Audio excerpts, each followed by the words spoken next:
Welcome everyone. We'll just give it a minute to let all of our attendees trickle in here. Welcome to the webinar.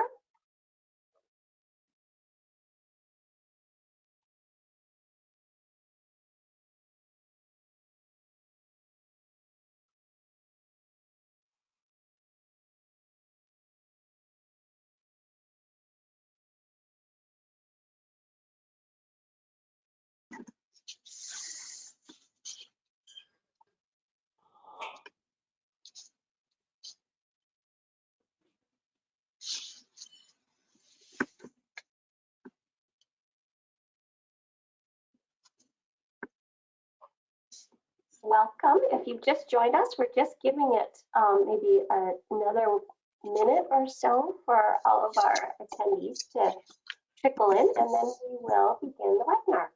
Thanks for joining us.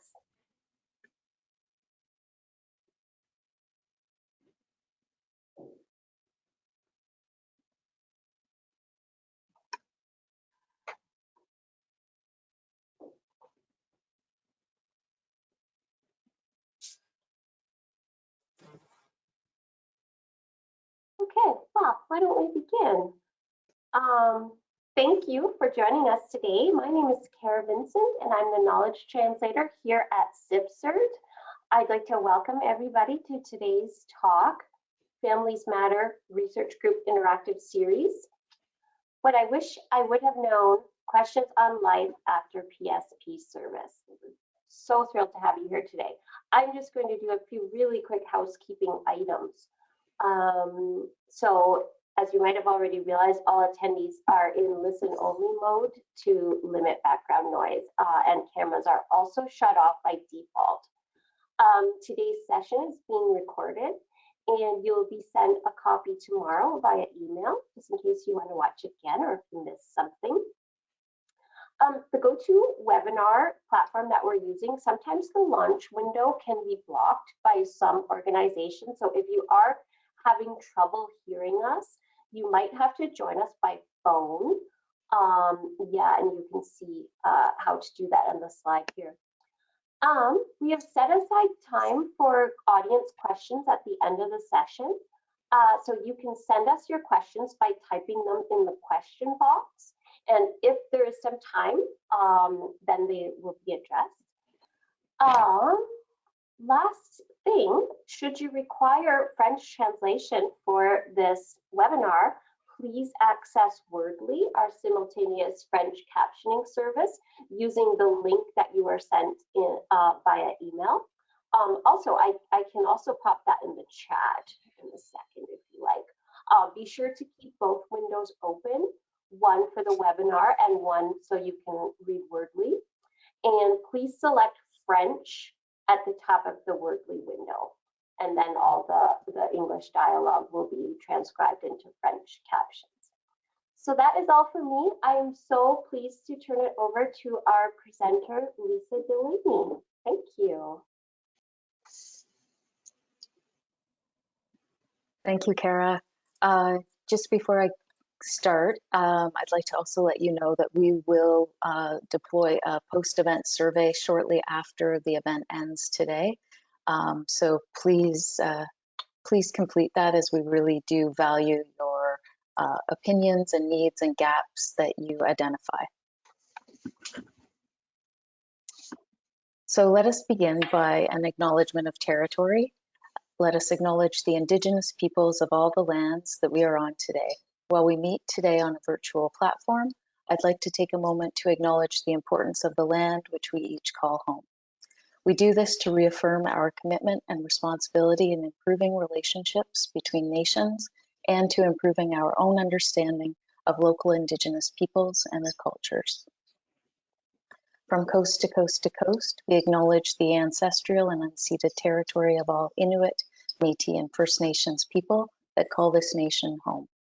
Please join me in a moment of reflection to acknowledge the harms and mistakes of the past and to consider how we are and can each, in our own way, try to move forward in a spirit of reconciliation and collaboration.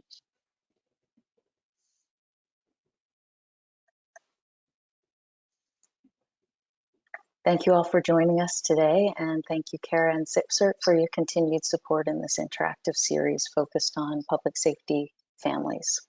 On behalf of the Families Matter Research Group, I, along with my co-host, Dr.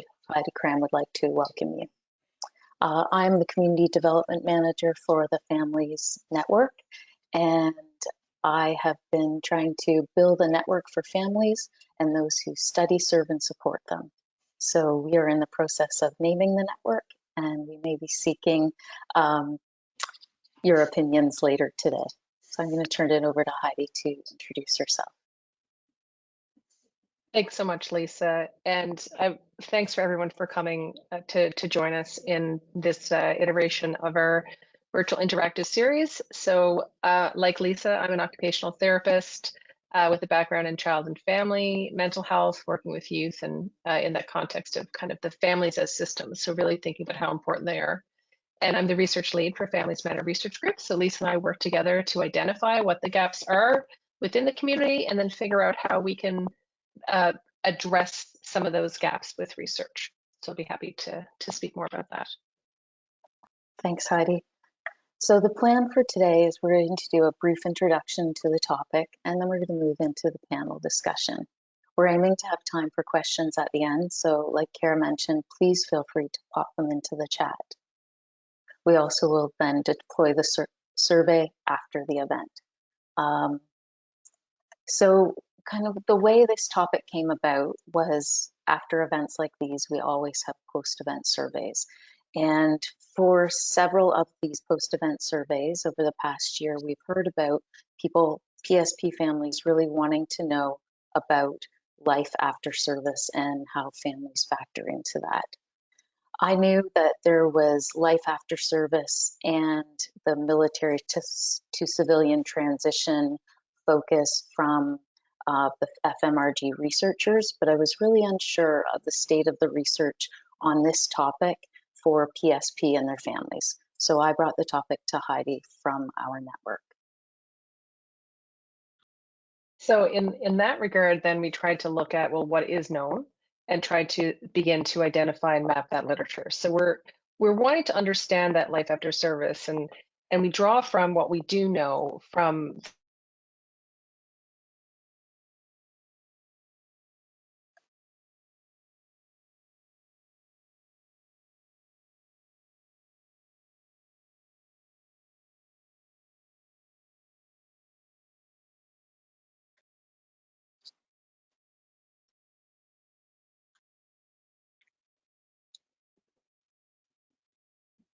Heidi is frozen for me. Is she frozen for others? Yes. Yes. Okay. Heidi, can you hear us? Sorry for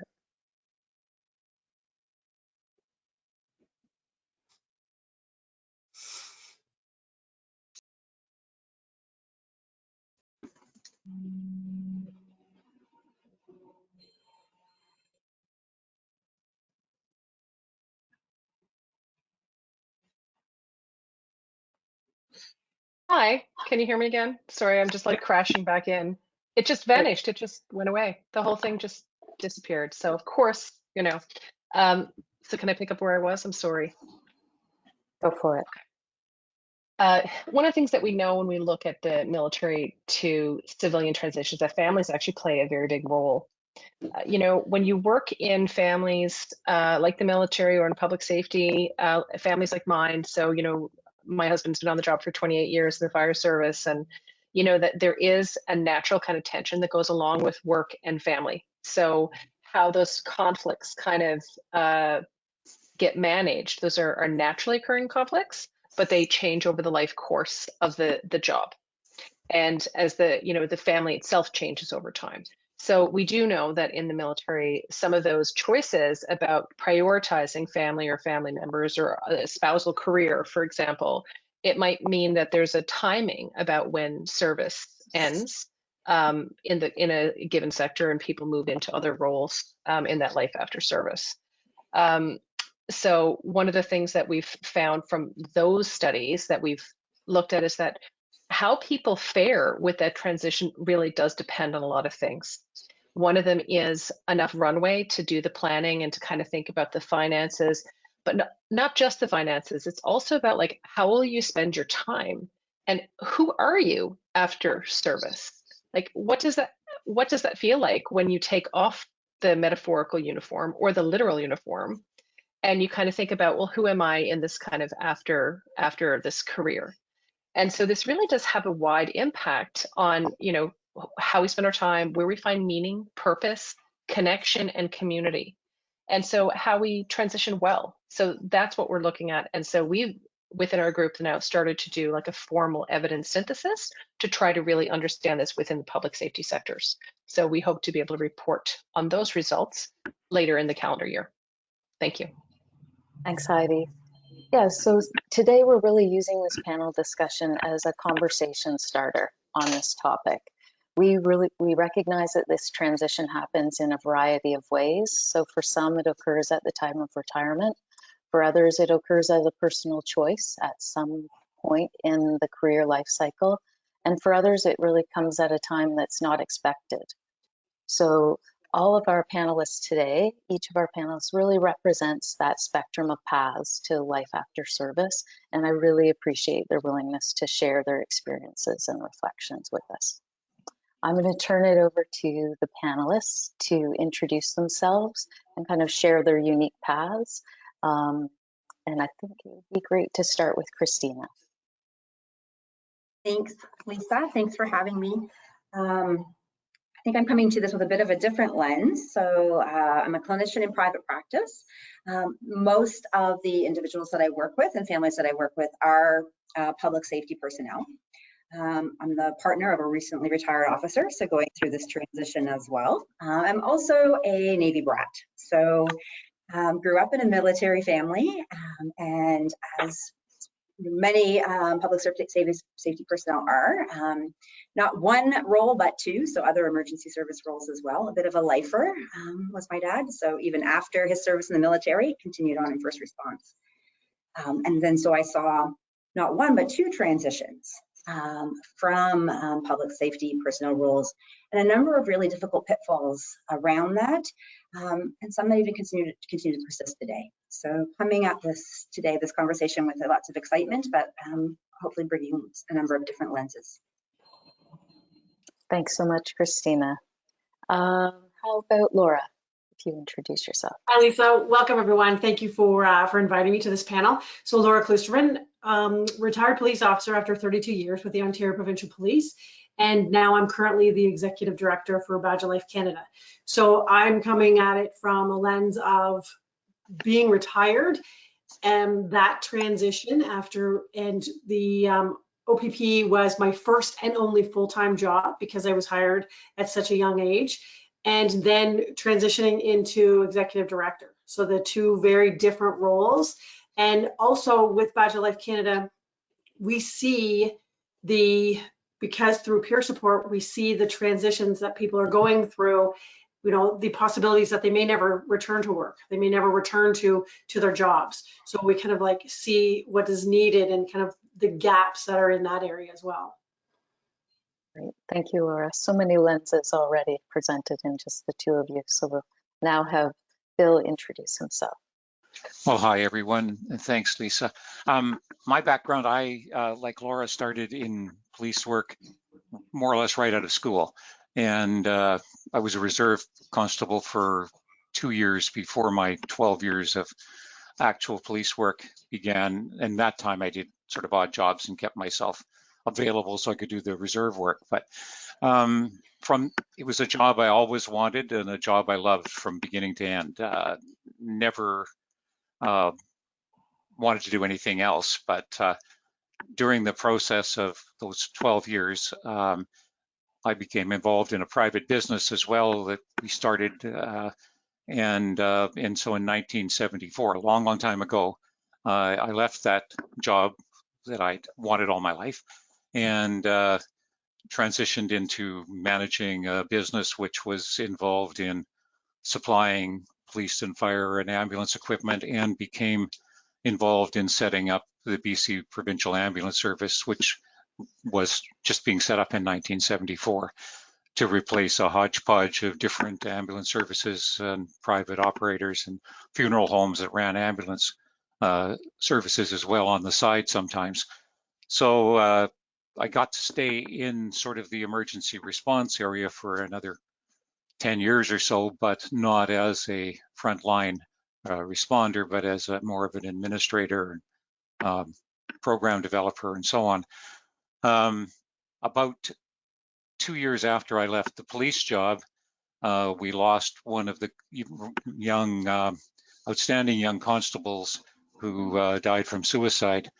And while there was nothing I could do at that time, nobody could do anything. We didn't know how to prevent it from happening. We didn't know what PTSD was, but we knew of some ailment, but we didn't know what it was to be called. We didn't know how to deal with it, and nobody did. And I talked to my fellow officers that had been involved at the time, and none of them knew how to prevent what the tragedy that eventually happened. Anyway, I went on from that in business. Our business evolved, and I finally retired from business partly in 1995 when I sort of cut back on the amount of business I did and began working as a volunteer. And I worked as a volunteer with a split role of volunteer and business. And I actually have done that ever since, where I do some consulting work or some business work and also work as a volunteer. In about 2015, I started to get involved in PTSD and seeing what could be done as my paid work became less. I had more time to volunteer. So I've done this transition over all of that time, and now work with a Badge of Life as a peer supporter and as advocate for better systems for police and fire and ambulance people to get out ahead of the curve, out ahead of the impacts of this chronic problem that we suffer in all emergency services, it seems. I also have been lucky to be able to return to my old police department and to work there as a volunteer, which really brings me back into connection with the grandchildren of people I worked with when I was a police officer originally, and gets me back in with the people that I love working with. So it's been a really great transition. My advice would be and always is that you have, if possible, you want to live your life as if you're retired from the beginning, and that's easier said than done. But retirement, I've seen so many police officers of my vintage retire and pass away within 4 or 5 years afterwards because they were physically a wreck by that point. They had issues, had alcohol issues or other drug issues. All of this related to the impacts of the work that they did and the fact they had no plan when they retired. They just were escaping and they had nothing to go to. And we'll talk more about that, but that's my background and why I care. Thank you, Bill. Yes, you've flowed in and out of public safety for many, many years. And so we really appreciate your experiences and reflections. More to come for sure, all that planning and preparation. Dean, last but not least, to introduce yourself. I'm happy to be here today. I was glad I was asked to participate in the panel. Retired paramedic with 47 years of service, started when I was 18, still in high school, working in the private sector. Moved into management, spent 36 years of my 47 years as a senior manager. Worked, as I said, in the private sector and in the municipal sector. Grew up with the system because 1968 was about when ambulance service started in Ontario. Was very involved politically through the Ambulance Operators Association, served 16 years there on the board of directors. Also had the opportunity to serve 4 years on the International Association of EMS Chiefs 2014, I was diagnosed with PTSD and I retired early in 2015. I've been able to stay involved, did some consulting after I retired, and I'm very involved with our local EMS museum and our EMS retirers group. Thank you, Dean. I think you can hear from every panelist that that identities piece coming through and how it impacts them. And I think now we'll go into more the kind of the family piece with the next set of questions. So as Bill alluded to, we know that there's a growing awareness of those the benefits of preparation and planning for the impacts of this transition.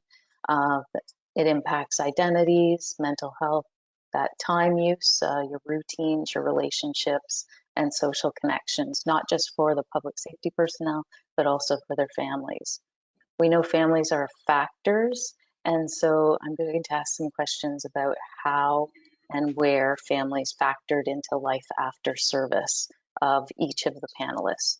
We've chatted about the family factor in our preparations for today, and so I think we'll hear lots about daily life and those roles and routines and responsibilities and how families have managed those, mental health, as Bill and Dean spoke about, as well as relationships and identities again.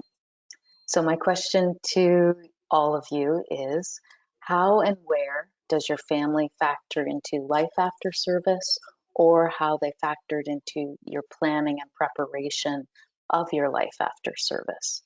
I'd love to start with Dean. Unfortunately, I waited too late in my career to think about retirement. Work was the be all and end all. And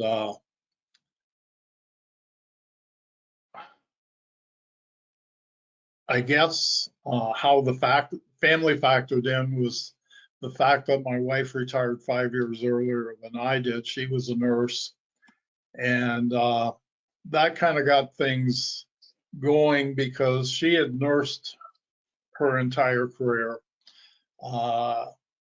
She worked nights mainly, so we were like a ship passing in the night.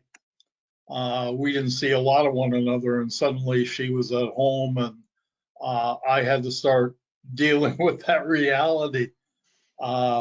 So that kind of put me on the road to thinking about retirement. And certainly the PTSD was the kicker that pushed me out the door. Dean, when you started to think about your retirement, did you and your wife talk about, how that time use would occur? Togetherness or not together? Was that kind of intentional discussion? I would say not. Okay. It just kind of evolved.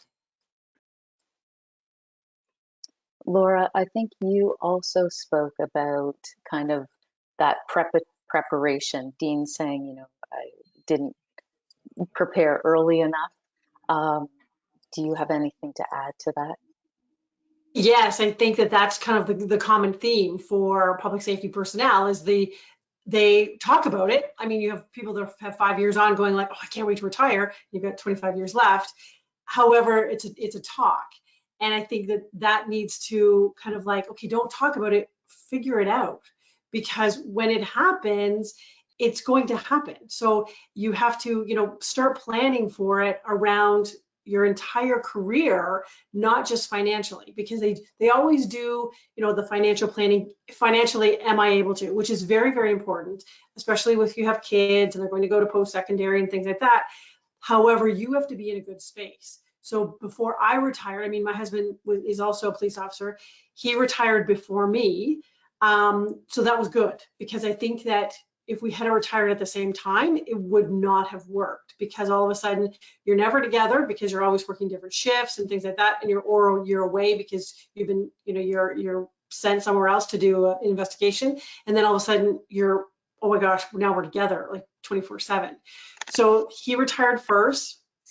Then the discussion is, am I able to retire? Because the executive director for Badger Life Canada came up. So am I able to retire, and how that's going to change? So I think that the family has to be a part of it, not just, from the very beginning, the family needs to be a part of it, because it's a huge transition when you talk about shift work, when you talk about being away from home, when you talk about like that stuff about who does what when, and what are your interests and what are your spouse's interests and things like that. So it has to be a conversation that starts before you put your paperwork in saying I'm going to retire. Yeah, definitely. Thanks so much, Laura and Dean. Bill, you had a bit of a different progression into life after service. Do you have anything to add on that kind of time use, roles, responsibilities, routines? Well, sure. I think, well, first of all, we all seem to be marrying into the same sort of world. My wife was a nurse as well. When she married me, I was a police officer. So she was a nurse and I was a police officer when we started.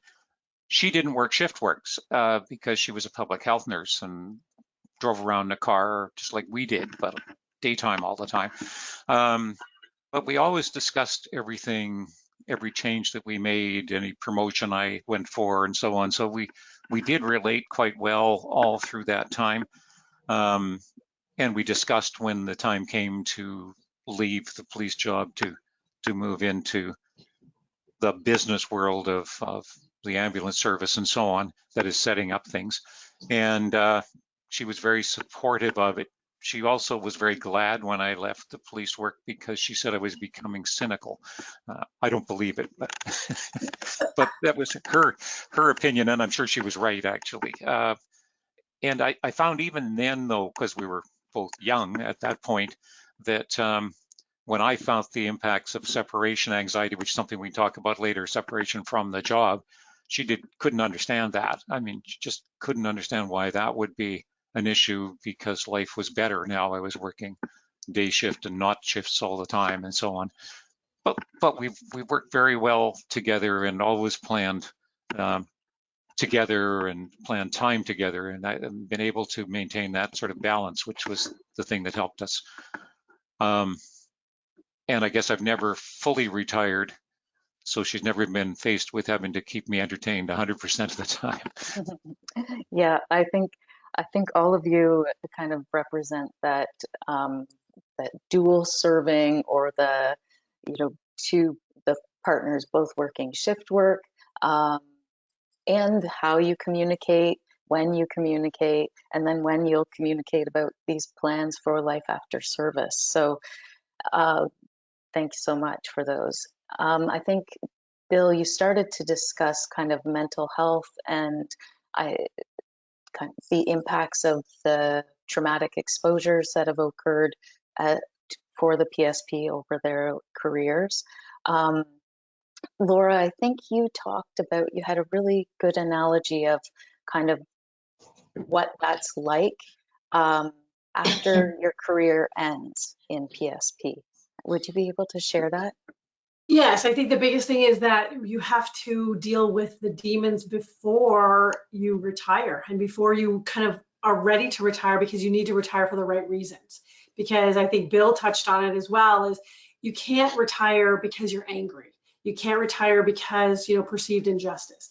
You have to retire in a good space, because that's the way you're going to move forward with it. And things need to be dealt with before you retire. And I dealt with an officer last night, and he was like, I'm questioning whether, I've made the right decision to continue on in this as a police officer. And I said to him, well, where's your rush? He's like, I'm going to quit. I'm like, well, where's your rush? Like, take the time, back to function before you get back to work. And just kind of and I think that that's what needs to happen, is take a step back and say, why am I retiring? What are the reasons for my retirement? And deal with your own mental health and be secure in yourself before you put in those papers to retire or quit. So the family or someone brings that forward, and really getting that self-awareness and reflection on kind of where you're at and what you need. before you make any decisions. Yes, I think it needs to be, and it needs to be a family thing, because the family is going to see. I mean, like, I laughed when Bill said, my wife said that I was becoming cynical. And did you see? He's like, no, I wasn't. The family is going to see things before we might not want to acknowledge it. The family's going to be the one to say, you know what, I think it's time, or like, let's do this, kind of walk together. Thank you. Yeah, Christina, you have been, working with people who are at this transition point. Do you have anything to add about how families factor into life after service, or in that planning and preparation, both professionally and personally? Yeah, I think getting families involved earlier on, which is what we're hearing consistently. There tends to be a trend among PSP personnel of protecting their families from what's happening. I think the more families are educated on what mental health looks like, what to expect, how to communicate differently other than, as Laura mentioned earlier, than fixing, right? How do we learn to hear our partners, for instance, and their experience of something without wanting to sort of rush in and do the 20-second fix? Which has maybe served you well on the job, but isn't going to serve you well after retirement. And so I think, and helping families appreciate some of the higher risks and things that we can prepare for earlier on. Thanks, Christina. Like we've been talking, PSP are very in the roles of fixing, in the roles of being very prepared, and preparation is key. And so trying to also continue that into that preparation for life after service, and maybe from having a plan B. I think Dean and I spoke about plan B, plan C, because you're just not sure what the career trajectory will be, and so bringing in the family with that communication early and often. I'm wondering about kind of the impacts of life after service on the family with relationships, social connections, and how that kind of is impacted after you leave your career as a PSP. I might direct this question to Bill. Right. I just want to go back to what Laura said about being prepared before you quit as well, and quitting at the right time for the right reason. Because if you don't deal with it before, all these things will come with you into retirement, and you don't have then the mechanisms necessarily to deal with it. And coming back to what I said about separation anxiety, leaving the job that is you, or at least you associate with so strongly that it's part of your personality, it's part of your life, is very difficult to do if you don't do it in the right transition, in the right way. And after service, in retirement, people will still tell you about the rotten speeding ticket they got. They'll tell you about all of the interactions they've ever had if they find out you were a policeman, or you were a firefighter, or you were an ambulance paramedic. And we still are exposed to the things that happen in the world outside of, once we've retired. We still hear about the shootings. We hear the sirens. And I don't know about you, Dean, but for me, we always used to say they're playing my song when they were going by. And it does turn on the adrenaline again sometimes, and it brings you back. So you've got to have dealt with all that. And again, it's where your family has to understand why you actually might want to avoid certain intersections, or avoid certain crowds, or certain types of people who will always be telling you about when their bad interactions were. So you need that sort of support and protection within your family that understands what you're going through, because you will go through it. And that's an inevitable thing, I think. Yeah, thanks for sharing that, Bill. We definitely know that, even though you've left the job, those experiences stay with you, and they stay with your family. And so that kind of working through that together, and anticipating that as you have more time away from the rush of the job, these may come out and be more prominent in your life.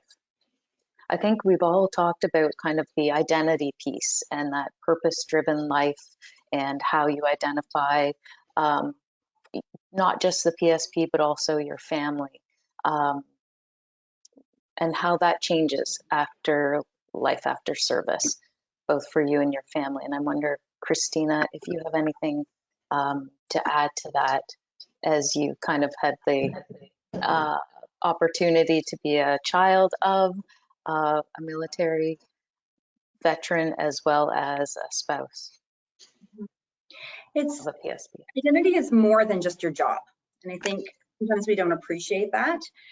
So I will often hear people say, "Oh, I don't want to be." I'll use a police officer example. I'm not that person. You know, I'm just Joe Smith. And we can argue whether that's true or not, but it's more than just your role. It's how your community sees you. It's the role and status of the family as well. So how you're seen and understood in your family and community. It's also made up of your social networks, your values, and I think and a number of other things, but values is a big one. So if you ask somebody, why did you get into this work? Most people will say it was because they wanted to help or something of that nature. Some people might say it's the paycheck, but most will say that it is something civic-minded, right? There's a draw or a call to doing this kind of work. And if that's your inherent core value, that's not going to go away after you retire. And so part of that planning needs to be then, how am I going to fill this need and value for myself? Because that is a core piece of my identity, maybe even more so than the uniform or the title. Dean, did you have anything to add on that? Like you said, it's good to have a plan because your retirement can either be planned or it can be involuntary.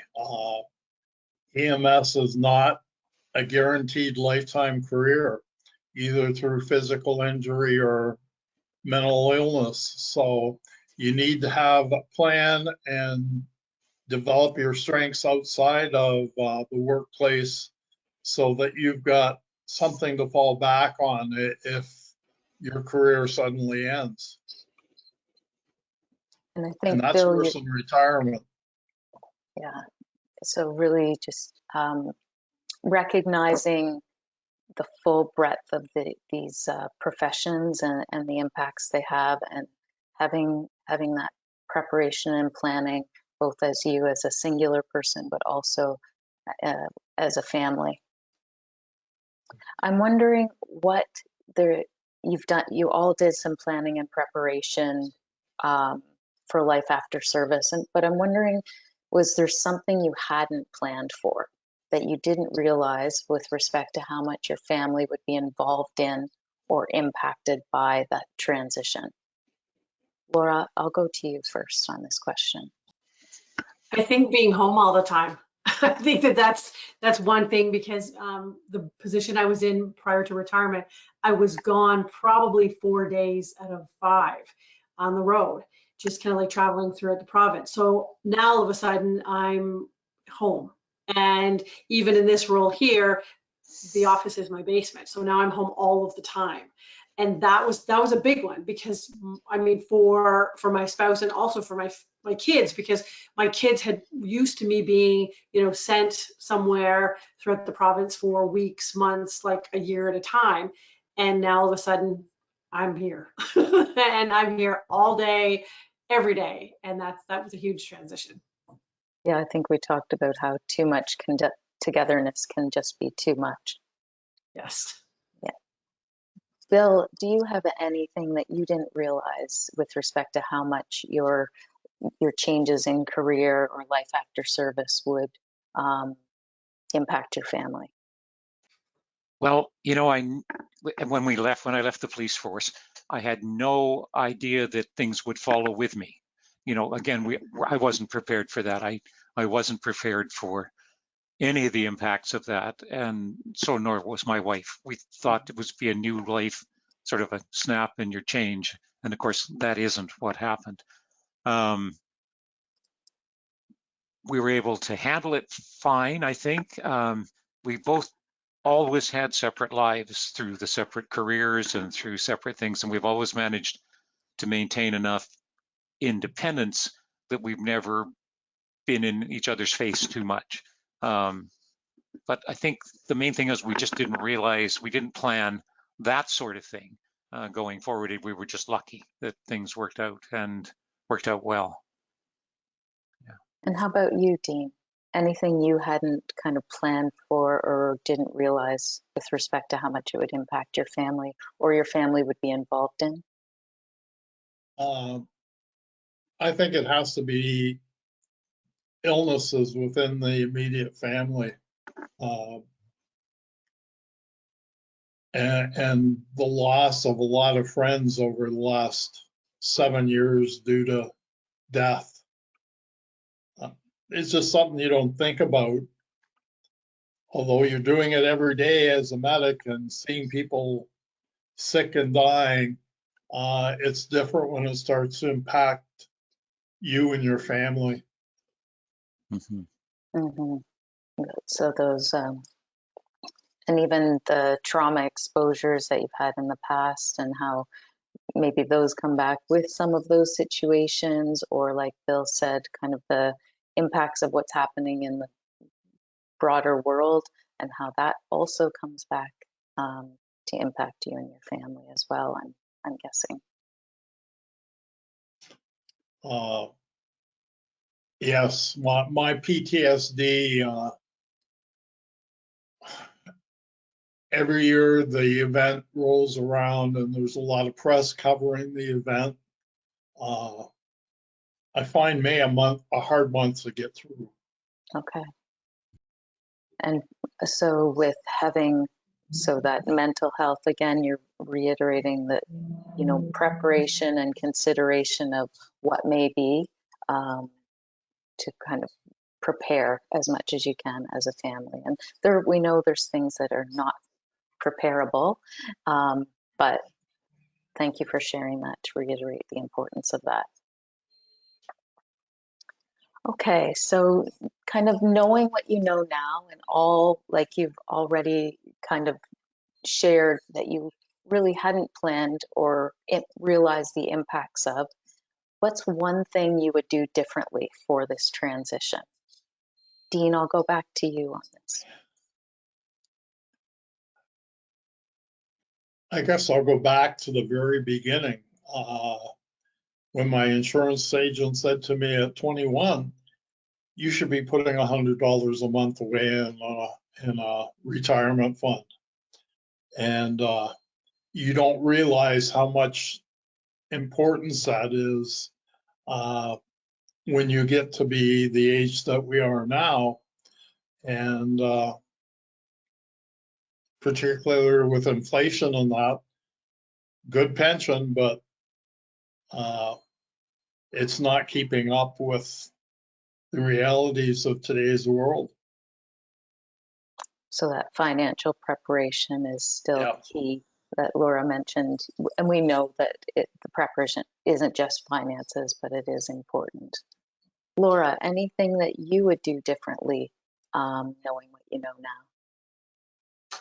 I think I would push the organization to be more involved in retirement. I think that looking back now, we're prepared, like they do the financial, because like we have like a retirement seminar, and knowing what I know now and what I see now, I think I would have pushed back a little bit more saying, okay, but where's the mental health piece? Like, where's the mental health piece? How are you looking after me when I leave this job? Or how are you preparing me mentally for leaving this job?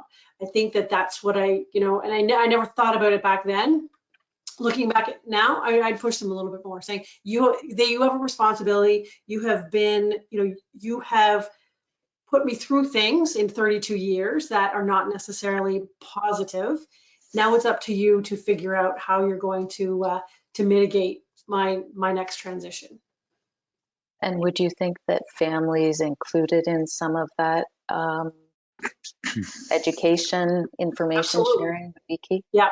Absolutely, because also for the OPP, our retirement seminar is family, so you bring your spouse. So that would be a perfect venue to say, this is, family involved with the mental health piece, just as much as the financial piece. Great, thank you. And Christina, I direct this to you, like guidance in how you intentionally prepare for life after service and family life after service. Any recommendations? Yeah, this is a loaded question. Take your time. I think holistically, right? So as we have heard, the financial piece is one part of that, and so maybe that is a bit of a step further, having a plan B if I have a shortened career. That runway, as Heidi said, is short, because I think that's the case for many people. An unexpected end, an unplanned transition, which feels very different. Maybe living off of your base salary for a while, if you're used to really relying on that overtime or paid duties, right? Well, what does it actually look like? What does that feel like? I would say for both family and for the individual, establishing a relationship with a provider before, a treatment provider for therapy, before the transition. So you have somebody with you through that process and change, because you are relearning each other as a family. And as we've already heard a few times, risk of suicide is higher post-retirement. Those calls come back once we're quiet and we are no longer functionally avoiding. Not all of them, but they will. That operational brain doesn't shut off. And so our family feels that when we're critical or rigid or some of those things. And so even negotiating with families and with your family in advance, I might need some quiet time, or here's my signal that I need to tap out because I can feel that I'm getting overwhelmed. A piece that we don't often talk about or know much about is this phenomenon called hyperacusis. So because PSP have spent so much of their career listening intently, and that's associated with risk, our brain does this beautiful job of turning up all noise. And so, or creating this sort of a visceral, strong emotional reaction to it, right? Like your chewing is driving me crazy. And this can really impact family quality of life because you don't want to go out to social events. You can't sit at the family table for dinner because chewing, for instance, is driving you crazy. And this is a phenomenon that comes out of the work that we don't talk about that has, again, serious implications. So how do you negotiate that? I might need a quiet space, or I might step away. And so having an understanding of that, one, and then a conversation about it as well. I think the other piece that is really important to me is health.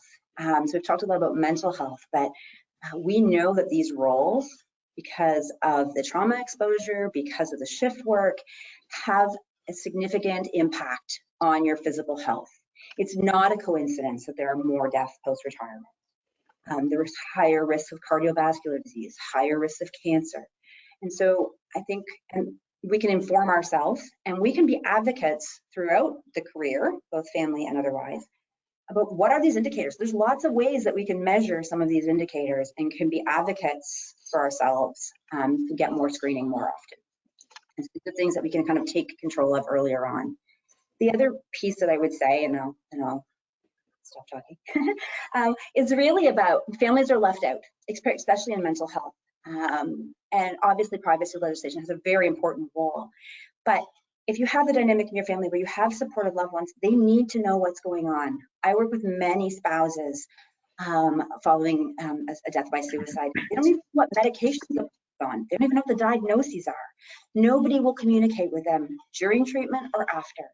And so if your family is the fabric of your support network, they need to know what's going on. So again, where those are healthy relationships and that can occur, I would really strongly encourage that consent right up front and working together to make this a successful transition.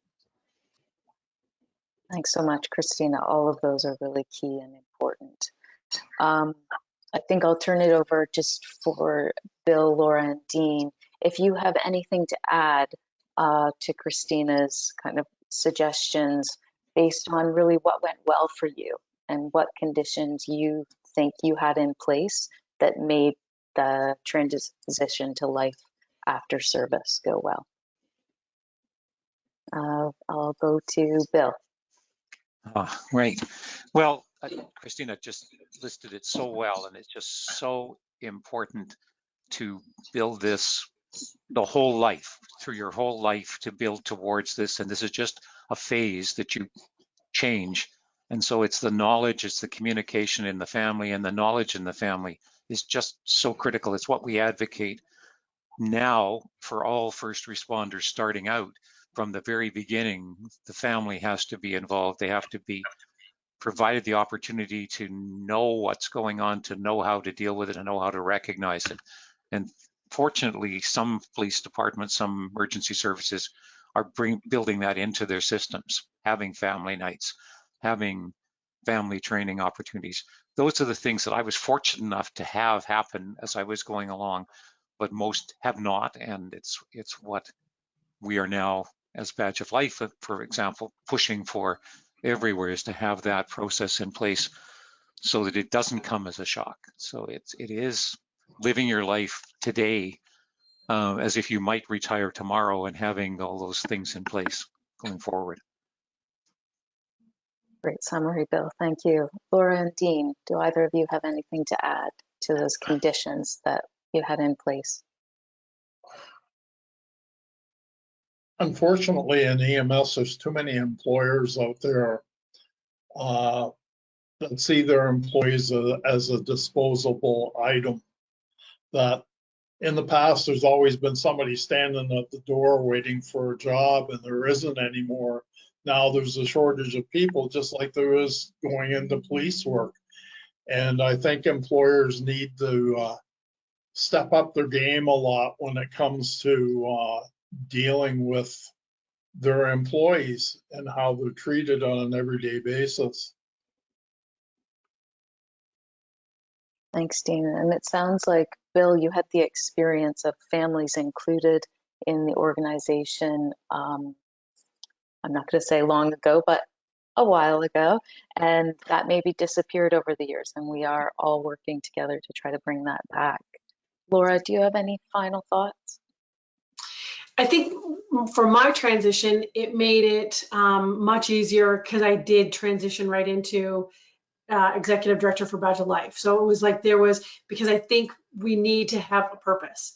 I think it was Bill that said, like, you need to have a purpose, because we're so hyper vigilant in our jobs as fixers, as helpers, as doers, that you go through a vacation stage when you first get off, you retire, and you're like, yay. Well, then you're going to go through a next phase of like, okay, what do I do now? And it's almost like if you don't have something that gives you purpose and gives you meaning, then you kind of have the opportunity to go into a depression of going like, what's now? And I think that to recognize that and have that plan. And that's what made my transition easier, is to be able to go from one thing to the other, and just kind of like do it seamlessly, to have a safe spot, a landing spot after retirement. Thank you. So in an attempt to kind of summarize all of our wonderful panelists and their kind of reflections and strategies, I put together this kind of things to think about as a family. So I think everyone talked about planning for what you can plan for, right? With finances, physical and mental health checkups, and really having that self-awareness and family awareness of what you're leaving behind, strengths, interests, hobbies, values, and that importance of a plan B.